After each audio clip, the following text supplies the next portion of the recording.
Hey, salut tout le monde! Ok, alors aujourd'hui, une petite vidéo sur les clés de registre, mais avant tout, juste vous dire que ceux qui ne sont pas en mesure d'installer Hyper-V, c'est pas grave, ok? Vous pouvez juste écouter mes vidéos ou les faire sur votre Windows actuel à la maison. Il y a une couple de labs que ça va être plus difficile, en particulier les partages, mais vous allez être capable d'en faire une petite partie quand même. Mais au pire, écoutez juste mes vidéos, parce que c'est quand même complexe, là.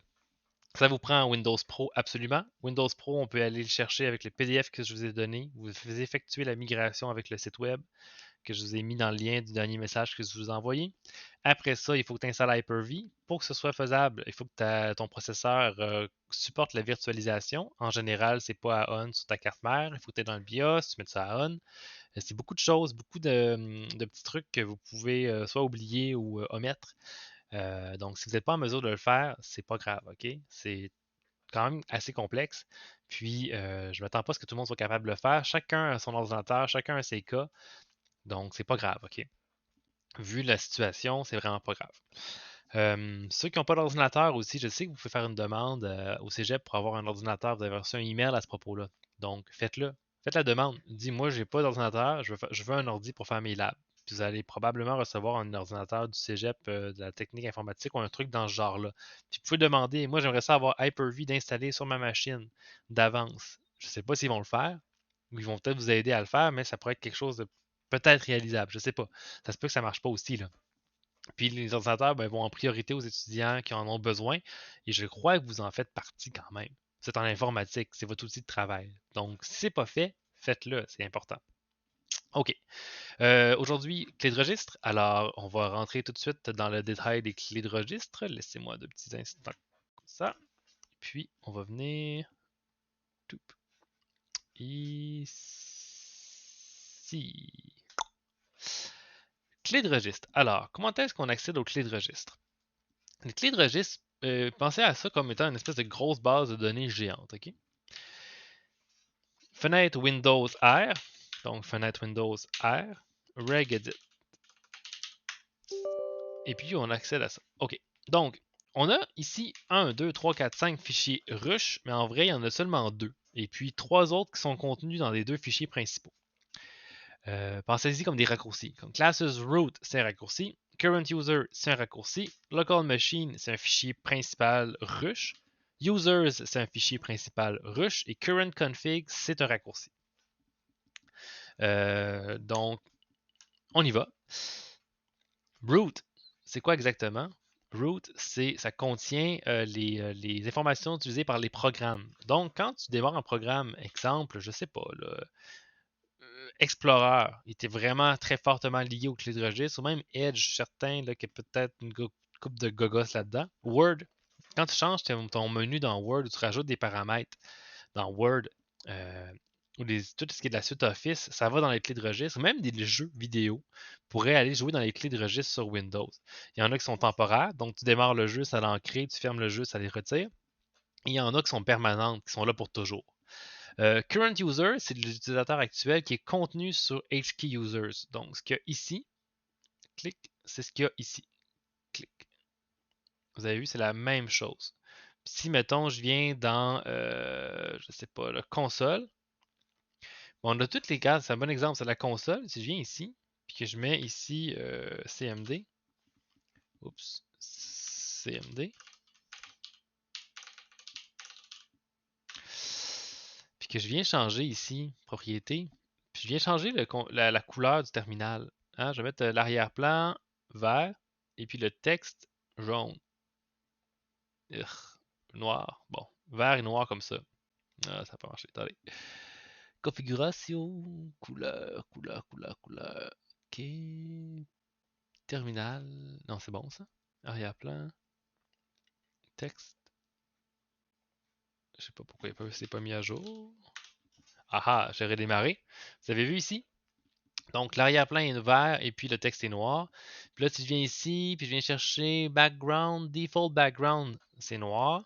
Et puis, il doit y avoir un truc qui s'appellerait background. Enable, filter, font size, full screen, je sais pas you. Je sais pas, mais on voit que le fond est par défaut, il est noir. Et puis, je pourrais le changer ça. Hein, je préfère que le fond par défaut il est blanc. puis que le texte par défaut, il est blanc. Ce serait un bon truc de troll à faire à tes amis. Là. Puis là, Colin, je comprends pas là, pourquoi la console ici est toute blanche. Donc, je sais pas si ça va garder ou pour vrai. Mais si tu le changes ici, ben, tu vas changer aussi ici, parce que c'est la même chose. C'est la même chose. Ça, c'est la même chose. OK? Voilà. OK. Maintenant, local machine, ben ça, c'est tout ce qui est rapport à ta machine. Local machine, c'est tout ton ordinateur. Et current config, c'est des informations sur le hardware de ton ordinateur. Tout ce qui est, mettons, mon processeur, carte vidéo, tout ça, ça va être sauvegardé là-dedans. Et puis, tu dis, OK, ouais, mais mettons, local machine, tu me dis que c'est dans. Ça contient current config. On va regarder ça ensemble. Donc, on vient ici, clic, pour le software system, OK? Si je viens dans local machine, et puis je viens dans system, et puis je viens dans current control set, et puis je viens dans hardware profiles, puis je viens dans current, avec call-in, software, puis system, les mêmes choses qu'il y avait ici. Donc, je pense que vous comprenez un peu le concept. C'est des raccourcis. C'est des clés qui sont souvent utilisées, puis que, bon, probablement que les développeurs se sont dit, hey, j'aimerais ça avoir la clé comme là, pour que ça soit plus rapide, parce que j'y vais souvent, puis je suis tanné d'aller dans le 5-6 sous-dossier pour aller les chercher. Donc, tous les fichiers rush sont contenus dans système32 config. OK? Donc, si tu dis, hey, Antoine, si je veux supprimer les clés de registre, là, parce que je veux faire un virus, je fais comment? Tu viens dans disque C, tu viens dans système 32, Windows, système 32. Non, il n'est pas là. Système 32, you. Je pense que c'est dans Windows d'habitude. Il n'est pas là, système 32. Ah oui, il est là, dans Windows, système 32, config. Puis là, ben, il dit, c'est dangereux ça. Puis là, ben, c'est ça. C'est le temps de briser des choses. Là. Tu peux faire delete tout et c'est supprimé. Là, tu fais, ouais, mais c'est un peu bizarre parce que ça ressemble pas au clé de registre que j'ai vu, non? On regarde ça vite vite, c'est comme des gros fichiers software, tu sais, mais il n'y a rien d'autre que ça. En effet, les clés de registre, c'est sauvegardé comme une base de données un peu en binaire. Tu ne peux pas aller les éditer directement à la main si tu veux. Ben, tu pourrais, là, ce serait vraiment compliqué. Tu as mis de passer par l'éditeur de registre ou par ligne de commande. Donc, euh, donc c'est ça. Une clé de registre, mettons qu'on en ajoute une dans mon current user, on peut en rajouter. On va faire une nouvelle clé. On va l'appeler ici test.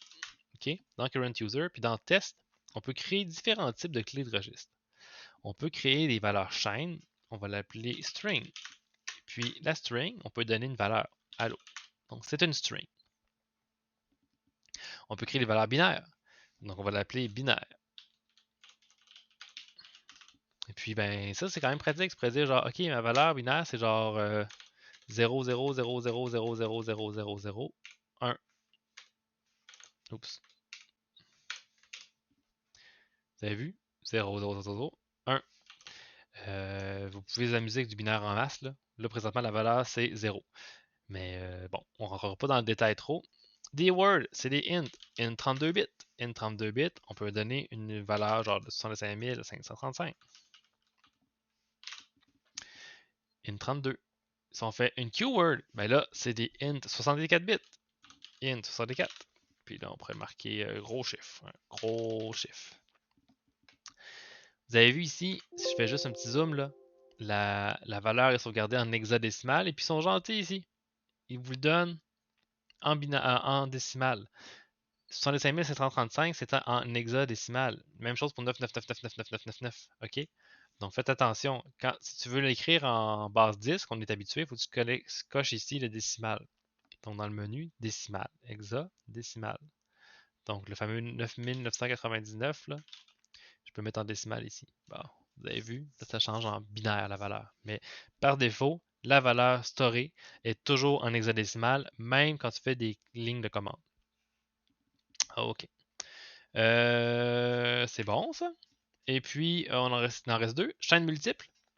Chaîne multiple, c'est une reg multi SZ. On le voit ici. Là. Vous avez vu? Reg SZ, binary, keyword, keyword, multi SZ. C'est une liste. Donc, salut mon coco. Puis là, ben, ça écrit Salut mon coco. C'est une liste, séparée par nul. Je sais pas comment faire de nul avec mon clavier, là, mais c'est séparé par les valeurs nulles. Et puis, ben, une chaîne extensible, ça c'est particulier, ça permet d'aller chercher des variables. Puis ça serait par exemple username. Ici, on ne le voit pas ce que ça fait. Par contre, si je viens marquer cmd ici, cmd, puis je fais echo username, ça sort tech. Ben, tech, c'est mon nom du user. Ce qui permet quand tu vas chercher les variables dans les clés de registre, ça va interpréter les variables système de Windows, comme username ou desktop. Je me souviens plus c'est quoi le raccourci pour desktop là. Mais vous comprenez un peu le concept. Ça ici, Ray Expand SZ permet d'interpréter les variables. On ne le voit pas dans la clé de registre, l'éditeur de registre. Si je reviens ici, c'est encore écrit username, là, ça n'a pas écrit tech par hasard. Mais quand vous allez les lire dans un logiciel, ça peut interpréter le user tech. Bon, mais qu'est-ce qu'on peut faire avec ça à part des exemples? Ben, c'est pas compliqué. On peut faire plusieurs choses comme démarrer des scripts à partir de clés de registre. Ici, le menu à gauche, là, hein, le visualiser, trier par, actualiser, c'est géré par les clés de registre. Quand on faisait le projet avant, je vous demandais de rajouter un menu. Et puis, c'était marqué littéralement démarrer Windows PowerShell en tant qu'administrateur. Puis tu cliquais dessus, clic! Ça l'ouvrait PowerShell en tant qu'administrateur à même le clic droit. Quand même pratique. Hein? Bon, on le fera pas. C'est pas grave. Si vous voulez le faire, si vous à la maison, faites juste regarder sur Internet. Là, Windows PowerShell, right-click, menu, puis vous allez trouver tout de suite la clé de registre à rajouter. Qu'est-ce qu'on peut faire d'autre avec ça? On peut aussi briser l'ordinateur. Donc, ça, c'est pas compliqué. Tu détruis une coupe de clés de registre, tu redémarres, puis tu regardes, puis oh, ton ordinateur est brisé. Donc, faites attention. Thread lightly. Hein? Allez-y doucement. Allez-y doucement dans les clés de registre. C'est le genre de truc qui peut être très, très dommageable pour votre ordinateur. Et puis là, ben, Antoine, j'aimerais ça vraiment gosser dedans, puis les briser, puis les récupérer après. Qu'est-ce que tu peux faire pour faire ça? Ben, c'est pas très compliqué. Tu peux cliquer droit dessus et faire exporter. Et puis, regarde, tu te choix entre un fichier rush du registre. Ça vient chercher toutes les clés de registre. Donc, peu importe les modifications, ajouts, suppressions que tu as faites, quand tu remets un fichier rush en place, ça efface l'entièreté des clés de registre. OK? Un fichier .reg, c'est un peu plus particulier. Donc, regardez, on va faire ici un test ensemble. OK? On prend le temps de le faire. Clé. On va l'appeler test. Dans test, on va faire deux chaînes. On va marquer une qui va s'appeler Allo. On va rajouter une autre chaîne qui va s'appeler Salut. Puis dans Allo, on va mettre 1. Dans Salut, on va mettre 2. OK. Je viens ici dans test. Je fais exporter. Et puis je fais un fichier .reg sur le bureau. On va l'appeler test. Si on vient ici, oh, on a fait un fichier qui s'appelle test.reg. On va aller modifier ça avec l'éditeur de texte. OK, qu'est-ce que ça dit ici? Windows Registry, OK, c'est pour dire que c'est les clés de registre. HKey current user /test, OK, c'est là qu'il faut que tu modifies tes clés. Allo est égal à 1, salut est égal à 2. Moi, je vais rajouter un truc. Je vais marquer bonjour est égal à 3, puis salut va être égal à 4. Puis en double-cliquant dessus, je vais activer l'éditeur de registre. Donc, je vais remettre en place le backup. Puis là, ben oui, je vais continuer. Et voilà. Puis là, vous avez vu ce qui s'est passé? Ça a créé ça. Qu'est-ce qui s'est passé au juste? OK. Allô, il restait là, on ne l'a pas changé, il ne l'a pas modifié. Bonjour, il a été modifié. Et puis salut est apparu. On a donc rajouté une valeur. Mais qu'est-ce qui se passe si. Oh, excusez. Qu'est-ce qui se passe, Antoine, si jamais j'avais pas eu le allô? Est-ce que ça l'aurait enlevé? La réponse? C'est non. Allô, il est encore là. Allô, il vaut 1. Donc, les points règles, il y a un petit tableau juste ici pour vous, là, pour vous aider visuellement. Regardez. Regardez comment ça, c'est beau, ça. Est-ce que la valeur existe dans le fichier .reg? Non. Est-ce qu'elle existe dans le registre? Ça, c'est le Allo. Aucune modification. Est-ce qu'elle existe dans le .reg? Oui. Est-ce qu'elle existe dans le registre? Non. On l'ajoute. Et si jamais elle existe dans le .reg et qu'elle existe dans le registre, on la modifie à partir du .reg. Donc, si jamais tu fais un gros backup, puis c'est un point reg, c'est bad. Pourquoi? Parce que ça ne va pas remettre comme avant ce qu'il y avait. Si tu fais un fichier rush, un point hive, on va l'appeler backup. Backable. Ça, tu peux l'appeler backable.hiv. C'est un fichier hive, un fichier rush. Puis là, ben, tu scrapes tout ton ordinateur. Hop, on va scraper ma moitié, genre. Hein. Allo, on l'a enlevé. Lui, on a mis une espèce de longue affaire bizarre. Puis dans Bonjour, on l'a scrappé aussi. Puis on a même rajouté un, hein, qui s'appelle Bye Bye. Bye Bye. Là, tu fais, oh non, j'ai tout brisé mon ordinateur, il marche plus. Comment je vais faire pour revenir en arrière? Ben, c'est pas compliqué. Tu vas venir ici. Puis tu vas faire importer. Puis là, on va aller chercher fichier rush. Et puis on va chercher backup.hive. Poup. Et puis là, tout est revenu comme avant. Que c'est merveilleux. Fait que j'espère que vous comprenez un peu le concept. Le fichier Hive permet de faire un backup complet, de complètement tout effacer. Le fichier reg, c'est différent. Il y a 3 cas d'usage qu'on vient juste de voir. Donc, prochaine vidéo, ça va être le laboratoire que je vais faire en même temps que vous pour ceux qui ne l'ont pas. Puis ceux qui l'ont déjà fait, ben faites-le toute seule. Puis si jamais vous avez des bugs, ben écoutez-moi en même temps. T'sais. Faites un petit bout, regardez ce que j'ai fait. Faites un petit bout, regardez ce que j'ai fait. Et comme à l'habitude, je vous demande de me remettre, bien sûr, le fameux laboratoire sur Léa. Donc, on se voit aux prochaines vidéos.